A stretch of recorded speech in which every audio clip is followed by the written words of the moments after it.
Good evening, my name is Garrett, and welcome to The Last Call. Tonight's final drink is from Yellowstone. This is their toasted bourbon whiskey, coming in at a 50% ABV.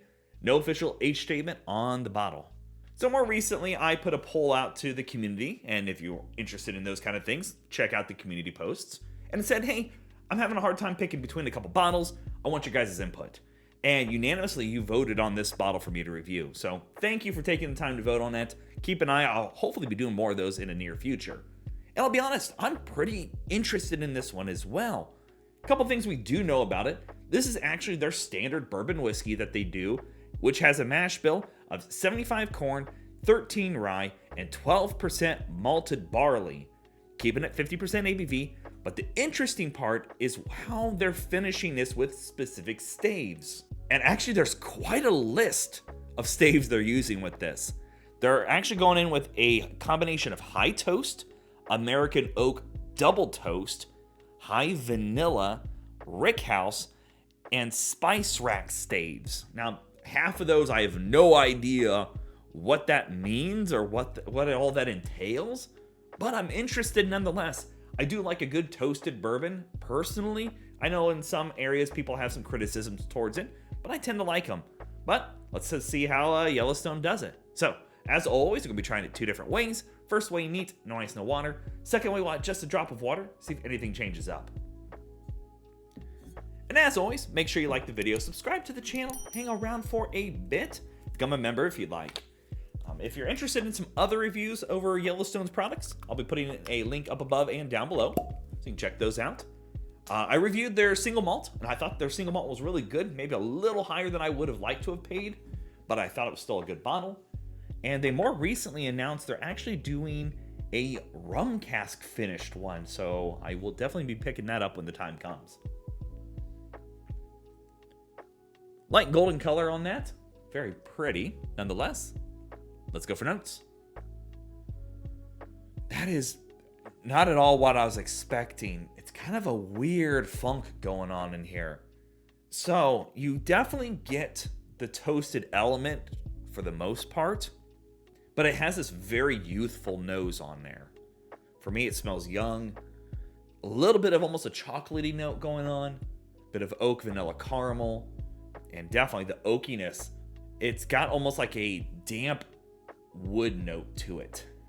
It's not that it's bad, it's not what I was expecting.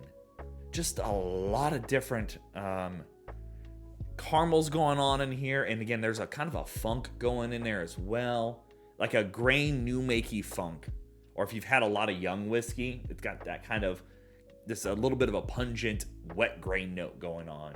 I'm gonna say it's got a bit of that, just a freshly grated cinnamon stick in there. I'm gonna say it's got that funk is really screwing with my head. Like I'm trying to get past it, and it's really hard for me right now for some reason. There's really not a lot of sweet factors in here. It almost just reminds me of a lot of like unsweetened chocolate.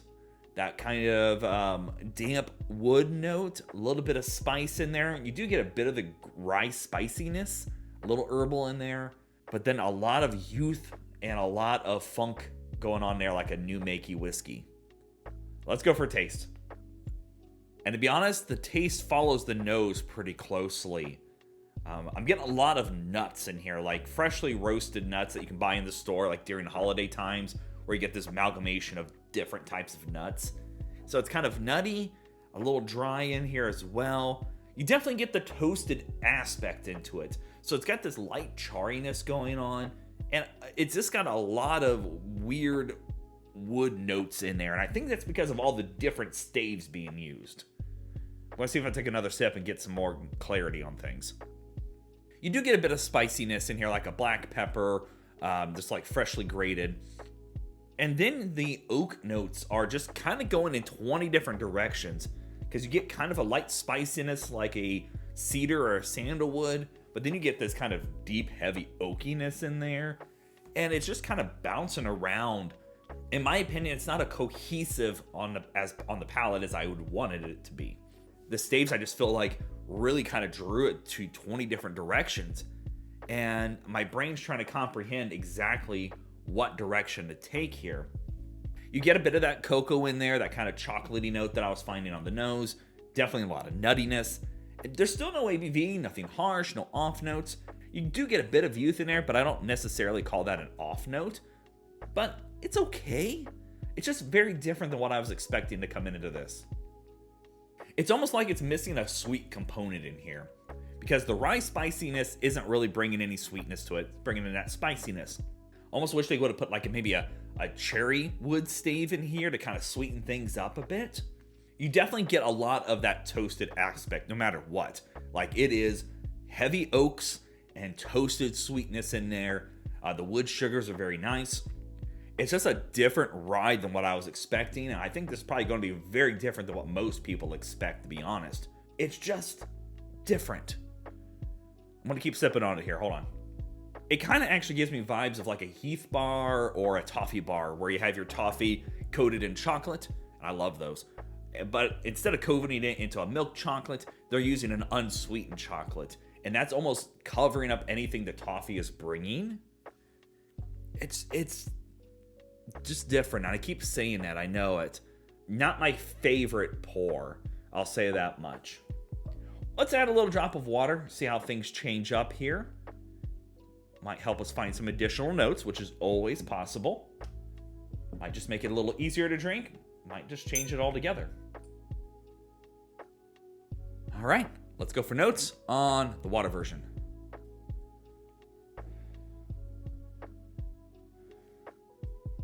Honestly, I'd say it's dialed back from the neat version about 20%. Doesn't necessarily go bad or off, but it really doesn't change much either. All right, let's go for a taste. Honestly, the taste is very similar as well. Getting a lot of that chocolatey note in there, the cacao notes. You're getting that bit of spiciness, and then the oak notes are just taking you 20 different directions. Let's go back to the neat one here. I will say definitely the neat version is better of the two, just because it has a little more cling to it. It also has a bit more depth to the oakiness going on, that charriness that's in there, those wood sugars. You're getting more of that over here in the neat version. The water version goes very soft in those, but it's still not half bad. As always, it doesn't matter what you drink or how you drink it, as long as you enjoy it. All right, let's talk about market price, because we all know market price is market price, and it's always going to vary. So originally, I seen this at my local Total Wine for about $49, $50, and I held off on it for that point. I started seeing a lot more stores dropping the price down to the mid-40s, and Total Wine kind of followed suit. So I ended up paying like $44 for it. To be honest, it's not amazing. I kind of wish it had a little more things going on here. With all those unique staves, I was coming in here expecting a big old burst of amazing flavors or something more cohesive than what came across. In my opinion, it needs to bring just a little bit sweeter. There's just not enough there for me to go, I want more of it. My couple sips that I had, I'm like, I'm done. The complexities going on here just don't come across with that kind of unique process. And in my opinion, is $45 a bad price? No, I don't think it's bad. I think it's a solid price point. Personally, I would say go out and give it a try if you can somewhere before buying your own bottle of it. It just needs a little more cohesiveness to it, or maybe just spending a little bit longer in the barrel to let all those flavors kind of intermingle and maybe pull out something that has a little bit stronger flavors overall. In my opinion, I don't think it's bad, but it's not going to be one that I'm going to reach for on a more common basis. So, there you have it, folks. Yellowstone Bourbon Whiskey Toasted Stave Edition. If you have any questions about the bottle itself, let me know down in the comment section below. I will do my best to answer it. And if you have any specific spirits I should go looking for, also let me know down below. Love doing these reviews and sharing with you the experience at home.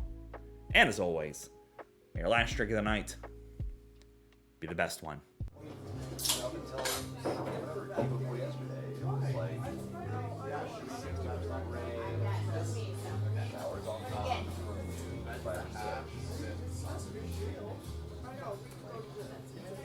You know, and I really like it might not.